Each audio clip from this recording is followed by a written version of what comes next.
श्रावण महीने की दोनों अष्टमियों में से कोई भी अष्टमी, यह भी जरूरी नहीं है कि सोमवार की ही अष्टमी चाहिए। श्रावण महीने की दोनों अष्टमियों में से कोई भी अष्टमी को कितना लगाना है?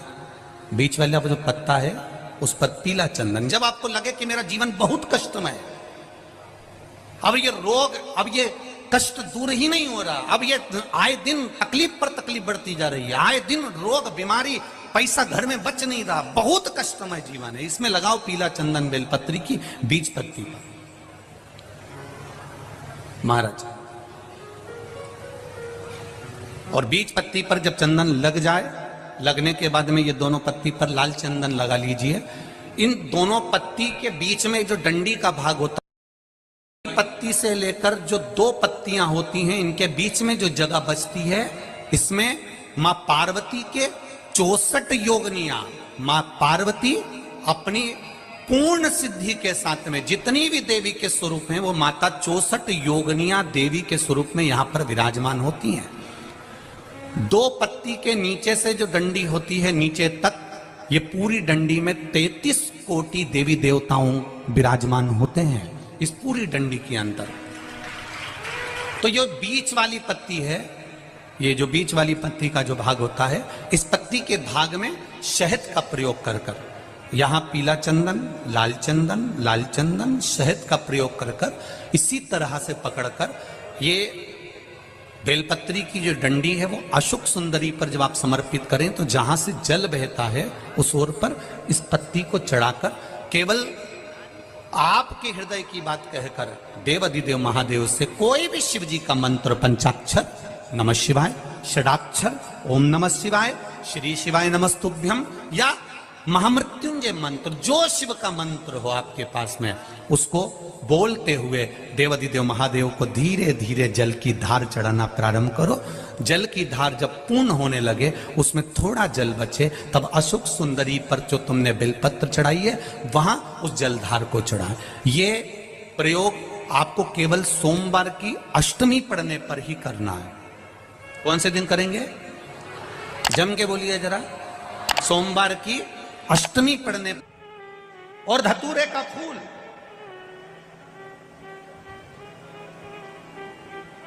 कांटे वाला धतूरा, और उसमें लगने वाला एक पुष्प। आस्था चैनल पर आप लोग देख रहे होंगे धतूरे के फूल का दर्शन। धतूरा और धतूरे का पुष्प, छोटा सा पौधा है, ज्यादा बड़ा नहीं है, कांटा लग रहा है, धतूरा लग रहा है, और उसमें भी साधारण धतूरा नहीं, जिस धतूरे के नीचे की डंडी लाल कलर की होती है, अगर वो सोमवार की अष्टमी को देवाधिदेव महादेव को समर्पित करी जाती है, तो उसके घर में कभी संपदा की कमी नहीं होती है। वो धतूरा है, साधारण नहीं है। धतूरे में भी लाल डंडी, जैसे धतूरा गोल होता है, उसके नीचे छोटी सी डंडी, देखा है आप लोगों ने? अरे देखिए कि नहीं देखिए, बोलो धतूरा देखा है ना? धतूरे के अंदर एक नीचे छोटी सी डंडी होती है, जब तोड़ोगे तो वो डंडी का कलर अगर लाल है, वो डंडी का कलर अगर लाल है, और कभी हम तो कहेंगे जैसे बड़ी बीमारी जिसको हो जाती है, लीवर, किडनी, कैंसर आदि कादिक बड़ी बीमारियों से जो जूझ रहा होता है, प्रयास करो, प्रयास महामृत्युंजय का जाप कर कर, महामृत्युंजय का स्मरण कर कर, एक लाल डंडी का धतूरा प्रयास करना। एक धतूरा मिल जाए या 5 धतूरे मिल जाए, किसी भी एकांतेश्वर महादेव पर, जो शिव मंदिर एकांत में हो, जहाँ कोई जाता आता नहीं हो। वैसे तो अब बहुत मुश्किल है कि ऐसा मंदिर मिल जाए जहाँ कोई जाता आता नहीं हो, पहले की बात दूसरी है, अब बात दूसरी है। फिर भी कहीं आप रोड पे से निकल रहे हो, एकांतेश्वर महादेव अगर आपका दिख जाए, बहुत बीमारियों से ग्रसित हो, तो भी महामृत्युंजय जाप का स्मरण कर कर, या किसी विद्वत ब्राह्मण जन से महामृत्युंजय मंत्र का जाप कराकर, या भगवान शिव के मंत्र का जाप स्वयं कर कर, वो भी ना बने तो पंचाक्षर मंत्र नमः शिवाय, षडाक्षर मंत्र ओम नमः शिवाय, या श्री शिवाय नमस्तुभ्यम जप कर वो लाल डंडी का धतूरा 5 एकांतेश्वर महादेव को आप समर्पित कर सकते हो। रोग थम जाएगा। जो दवाई खाओगे वो शरीर को लगना प्रारंभ हो जाएगी और आप स्वस्थ होने वाली थी। सावन की पहली और मालूम पड़ा कि वो कथा छत्तीसगढ़ की पवित्र धरा पर है। अर्थात भजन का बल, भक्ति का बल, स्मरण, ये सब खींच कर लाते। चुंबक देखिए आप लोगों ने, वो चुंबक को गंगा में रस्सी बांधकर गोताखोर डालते हैं और उसमें चिपकने वाला जो भी सामान होता है वो चिपक जाता है। लकड़ी नहीं चिपकती, कपड़ा नहीं चिपकता, प्लास्टिक नहीं चिपकता। वो चुंबक में जो चुंबकीय तत्व होते हैं वही चिपकते हैं। हम तो ये मानते हैं कि सावन के महीने में भी भोलेनाथ एक, जैसे लोग गंगा जी में चुंबक फेंकते हैं और उसमें जो चिपक गया वो चिपक गया, उसी तरह भोलेनाथ भी सावन के महीने में शिव महापुराण रूपी चुंबक को डालकर हिलाते रहते हैं। किसके भाग्य में है और कितने लोग चिपक सकते हैं ये उसी को मालूम है।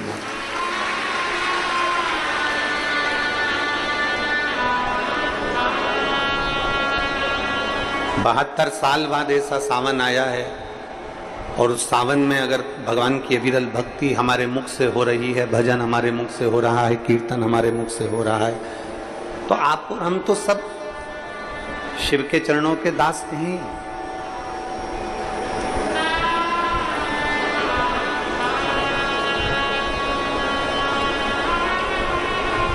कहते हैं,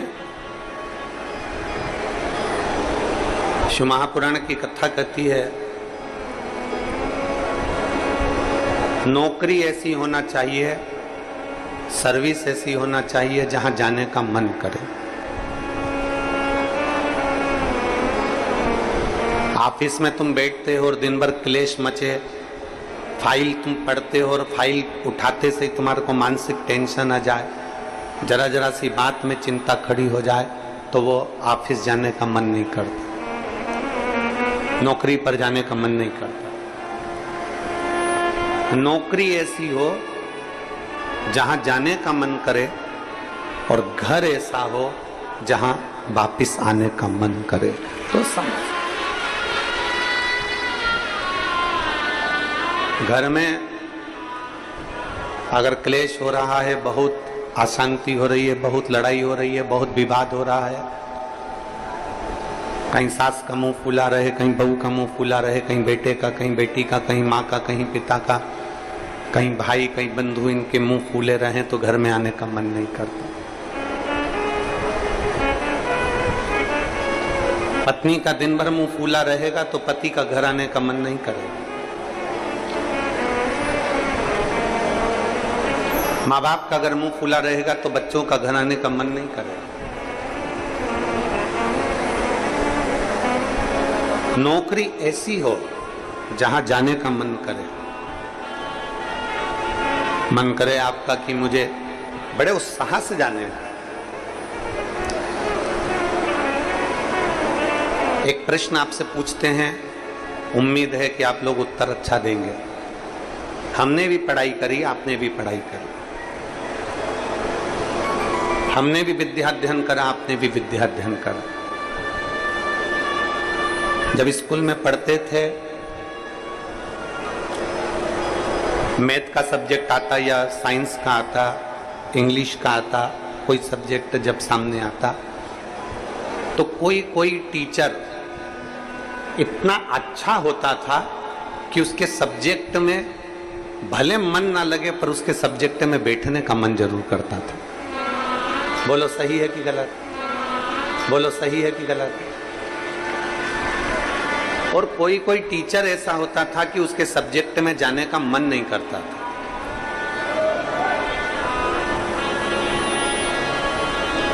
उनके सब्जेक्ट में जाने का मन नहीं करता।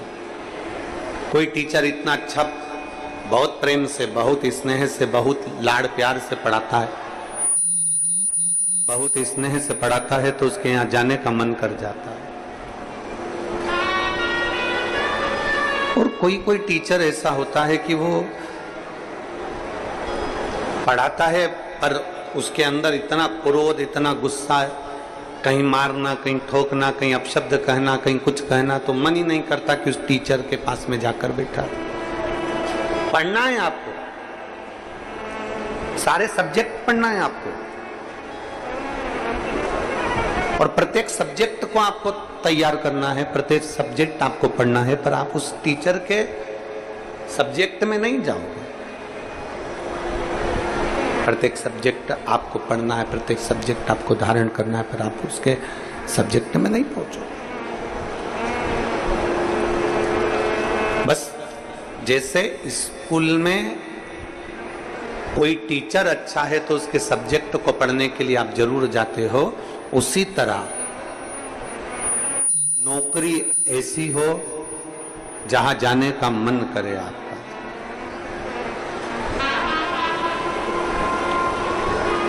नौकरी ऐसी होना चाहिए जहां तुम्हारा जाने का मन करे, जहां तुम्हारा बार बार मन करे, 5 भी बज जाए ना तो भी मन करे कि थोड़ा आधे घंटे और काम कर लो, 1 घंटे और काम कर लो,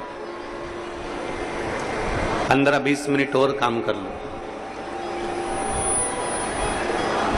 नौकरी अगर अच्छी है तो तुम्हारा जाने का मन बड़ा करेगा और वहां बैठने का भी मन करेगा। तो शास्त्र कहता है कि नौकरी ऐसी हो जहां तुम्हारा जाने का मन करे, और घर ऐसा हो जहां पर सब प्रेम से रहते हो, तो नौकरी से और दुकान से घर आने का मन करे, तो समझ लो कि तुम्हारा घर श्रेष्ठ है। तो समझिए कि उसमें तुम्हारी श्रेष्ठता है।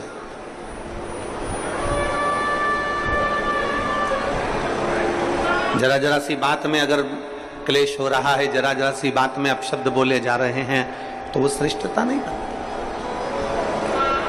लोरमी वालों ने भी बहुत व्यवस्था कर रखी थी, परंतु कीचड़ इतना है, मिट्टी काली है, पानी पड़ा हुआ है, इसलिए प्रशासन भी उस चीज को हाँ नहीं भर पाया, क्योंकि उनको दिखता है कि इतना लाखों में। अब आप देखिए कि 3 पंडाल बड़े बड़े डूम भरे पड़े हुए हैं, उधर भी बाहर भक्त हैं, उधर भी बाहर भक्त हैं, और इधर देखोगे तो चारों तरफ बाहर पूरे के पूरे भक्त भरे पड़े हुए हैं। प्रशासन भी ये चीज देखता है। कितने शिव भक्त आएंगे तो वो आराम से कथा सुने, आराम से रहें, आराम से खाएं, आराम से अपना भजन कीर्तन करें, और आराम से कथा श्रवण कर कर अपने अपने घर को जाएं, किसी को कोई कष्ट ना हो। ये प्रशासन भी देखता है।